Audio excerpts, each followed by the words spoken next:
The outer colony was quiet that morning, too quiet. Dust swirled in lazy spirals along the cracked concrete walkways, carrying the faint scent of metal and dry soil. The sun hung low in the sky, casting a dull orange glow that reflected off the scattered remnants of old machines and half-abandoned buildings. Had just returned from a supply run, his bag heavy with rations and water, and he walked slowly, tired from the long trek across the wastelands. Everything seemed routine, almost boring, and yet the quiet felt wrong. It was then that he saw her. She was sitting on the edge of a broken wall, tiny and frail, hunched over a cracked water container. Her skin shimmered faintly, like a pearl, catching the dim sunlight in a way that made her seem almost unreal. Her fingers, long and delicate, trembled as they held the container. Her breathing was shallow, uneven, and she moved with the careful caution of someone who had long since stopped trusting the world. Froze, staring at her, unsure what to do. He had never seen a creature like her before. Her eyes were enormous, liquid, and reflective, with colors shifting from soft violet to pale blue depending on the angle of the light. They were beautiful, mesmerizing, but they carried something else too: fear, pain, and exhaustion. Her body was tiny, frail as if a strong gust of wind could knock her over. She looked so weak, so fragile that felt a sudden tightness in his chest. People always warned him about the outskirts. Aliens could be dangerous, unpredictable. But something about her told him she was different. Not dangerous, not a threat, just alone and in desperate need of help. He stepped closer, keeping his movements slow and careful. "Hey," he said softly, his voice gentle, careful not to scare her. "Do you need some help?" The girl turned her enormous eyes toward him, blinking slowly. Her gaze was wary, cautious, as if trying to decide whether he was a friend or a threat. She didn't speak at first and could feel the weight of that silence pressing down on him. Then finally her lips parted, trembling, and she whispered, "Water, please." His heart clenched. Of course, that made sense. He reached into his bag and pulled out a canteen of water he had carried for himself. "Here," he said, kneeling to lower himself to her level. "Drink this. You need it more than I do." Her hands shook as she took the canteen, and she brought it to her lips with extreme caution. Watched her, holding his breath as she took her first sip. The water seemed to revive her slightly, giving her a little more strength with each swallow. Her small body straightened just a fraction, and for the first time she seemed to look at him not just with fear, but with curiosity.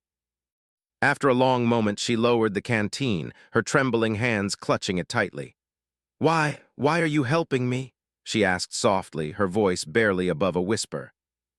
Blinked, he hadn't expected words, not yet. He smiled gently, hopping to make her feel safe.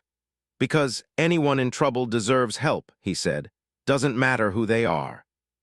She stared at him, her eyes wide, as if the concept was completely new. She had probably never met a human who would offer help without fear, suspicion, or an expectation of something in return. Her lips quivered. I thought humans were cruel, that all humans would leave me to die," she said. A pang of guilt and sorrow hit hard. He had spent most of his life hearing stories about humans and aliens at odds, how distrust ran deep between species, how cruelty had marked many encounters. And yet here she was, a tiny, fragile being, looking at him with something that resembled hope. "You're safe now," said softly. "I won't let anything happen to you, not now, not ever." Her eyes widened. A single tear escaped and ran down her shimmering cheek, catching the sunlight. She swallowed hard and spoke again, her voice trembling. No one has ever said that to me, not like that." Watched her, feeling a strange pull in his chest.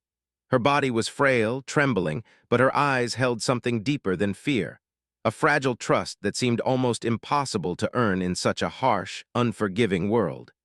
He could see the life slowly returning to her as she drank the water, her small frame regaining a little strength. "Who are you?" she asked finally, her voice hesitant. He said, "just a human, nothing special." She tilted her head as if trying to understand. You are very different from other humans I've seen. You helped me without fear, without question. Why?" Sighed softly.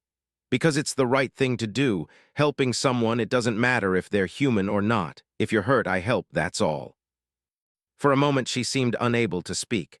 Then in a voice barely audible she said, I thought all humans were like the others, cruel, selfish, dangerous, but you are not. You are, she paused, searching for words. You are hope. Felt his chest tighten. Hope. A single word from her lips, so fragile, so unexpected, yet it carried a weight heavier than anything he had ever felt. He knelt there silently, letting her words sink in, letting the strange, gentle gravity of her presence fill the dusty space around them. The girl took another sip of water and noticed her posture beginning to straighten slightly. She was still fragile, still trembling, but life was returning to her slowly, drop by drop. It was as if the water was not just quenching her thirst, but mending something deeper inside her. A fear, a despair, a loneliness that had been with her for far too long. You saved me, she said, finally managing a small, weak smile. I do not know how to thank you. You don't need to thank me, said softly. Just stay alive, that's enough. Her eyes shone and could see a flicker of something he had never expected, gratitude, awe, relief, and something deeper, something like fragile trust. I thought I would die alone, she whispered. And yet, here you are. You are different from the stories I have been told. You are human, yet you care. Smiled, trying not to let his own emotions show too much. You are something more than you know, don't forget that. For a long time they sat together in silence. The colony remained quiet, the dust swirling slowly in the wind, the sun low and orange. The girl drank more steadily, gaining strength with every sip, and he felt something strange stirring inside him, a connection, fragile and improbable, stretching across species, across fear, across worlds. Finally, she spoke again, her voice stronger, steadier. You are different. Most humans, they watch, they ignore, they leave, but you stayed. You saved me. I will never forget you. His chest tightened. He had never heard words like that before from anyone, human or alien. The gratitude, the wonder, the fragile trust, it made his heart ache. Good, he said softly. Just stay alive, that's all that matters. The girl smiled then, a trembling, fragile smile, but it reached her eyes. In those eyes saw hope, real hope. And for a brief, perfect moment in the dusty, forgotten colony at the edge of the universe, human and alien sat together, two lives intertwined by a simple act of kindness.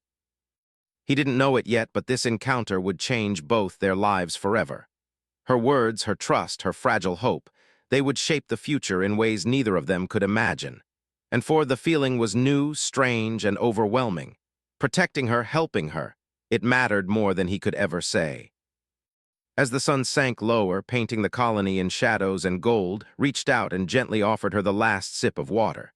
She took it, and as she did, she whispered again, I will remember you, always. Nodded, his heart heavy and full at the same time. And I will remember you, he said softly, always. In that moment, the boundaries between human and alien, between fear and trust, between despair and hope, dissolved. Two lives had crossed paths in the most ordinary yet extraordinary way, and neither of them would ever be the same again.